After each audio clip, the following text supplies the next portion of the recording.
A square plus B square equal to C square.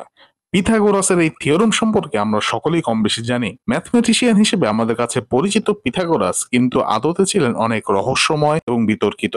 তার ব্যাপারেই জানবো আজকের এই ভিডিওতে। তবে তার আগে আমাদের এই চ্যানেলে আপনাকে স্বাগতম জানাই।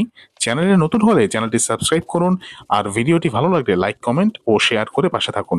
প্রাচীন গ্রিসের সামোস এলাকায় আজ থেকে প্রায় 2600 বছর আগে জন্মগ্রহণ করেন পিথাগোরাস। সমকোণী ত্রিভুজের বিখ্যাত থিওরেমের জন্য তিনি নিজে বিখ্যাত হলেও পিথাগোরাস ছিলেন প্রথম সত্যিকারের ম্যাথমেটিশিয়ান। যদিও তার নিজস্ব কোনো লেখা বা গাণিতিক প্রমাণ নেই যে তিনিই বিখ্যাত থিওরেমটি প্রমাণ করেছেন। তার গণিত চর্চা সম্পর্কে আমরা যা কিছুই জানতে পারি তার অধিকাংশই আসে তার একান্ত অনুসারীদের কাছ থেকে।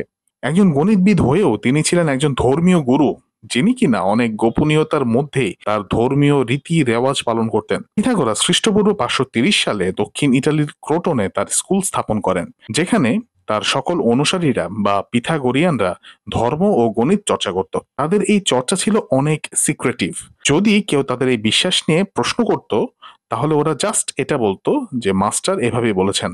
মানে তারা ছিল পিথাগোরাসের একান্তই আজ্ঞাবহ। এজন্য তাদের বিশ্বাসগুলো নিয়ে বিস্তারিত জানতে কয়েক শতক সময় লেগে গিয়েছিল।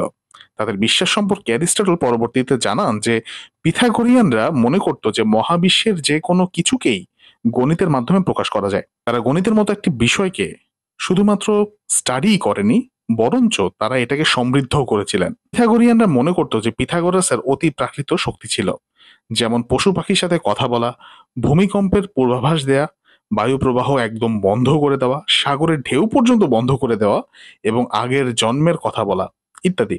তাদের বিলিফ সিস্টেম, সিক্রেসি, ম্যাথমেটিক্সে এত অ্যাডভান্সমেন্ট আসলেই রহস্যময় করে তোলে পিথাগোরাসকে।